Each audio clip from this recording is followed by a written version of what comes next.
So here you go, Monday morning. Find yourself driving to work, all stressed out, starting a new work week. You get up first thing in the morning, think about all the things you didn't get done over the weekend and all the things you have left to do that you missed last week. It's looking at you as soon as you walk in the door to work. Then you got to think about your projects, your emails you got to catch up on. Figure out what you forgot on the counter, like your lunch or your coffee, as you head to work.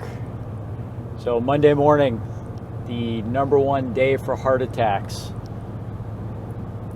from I believe 4:30 to 10:30 in the morning.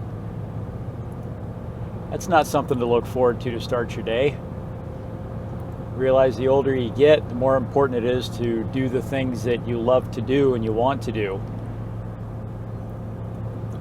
Staying true to your course of your soul's purpose.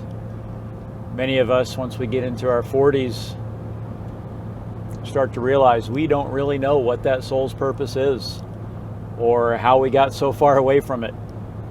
It's very unfortunate to find yourself living a life of anxiety. If you live in the future, you find anxiety. If you live in the past, you find regret. If you live in the now, that's where you find your purpose. That's where you can find who you are meant to be, who you are supposed to help, and what you're supposed to truly do with your life. The further away we get, the sicker we become over the course of time. You've got to find that purpose. You've got to center yourself.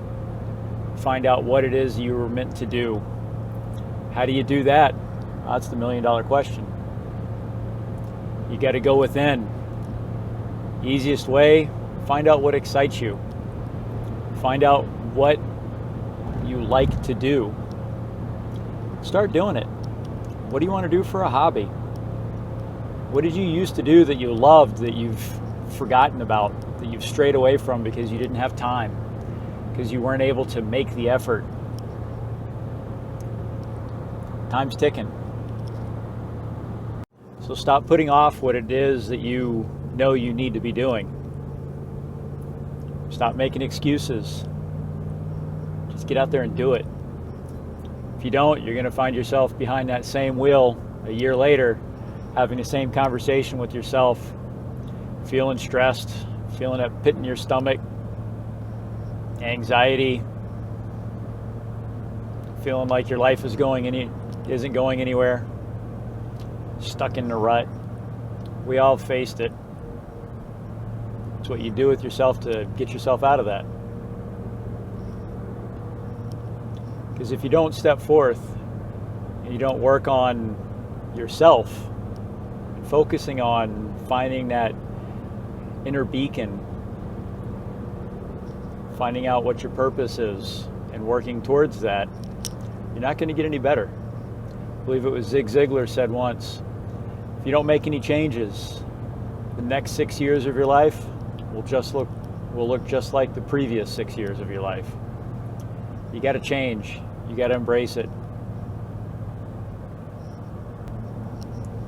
So use that time when you're behind the wheel or on the bus, going to and from work, thinking about what you have left to do, what you didn't get done, getting yourself worked up, stressed out. Take that time to think about what you want to do truly with your life. What hobby? What excites you? Do you want to work with your hands? Do you want to teach? Do you want to heal? What is right for you? You have to follow that, or you will get sicker and sicker. Go out there and live your life.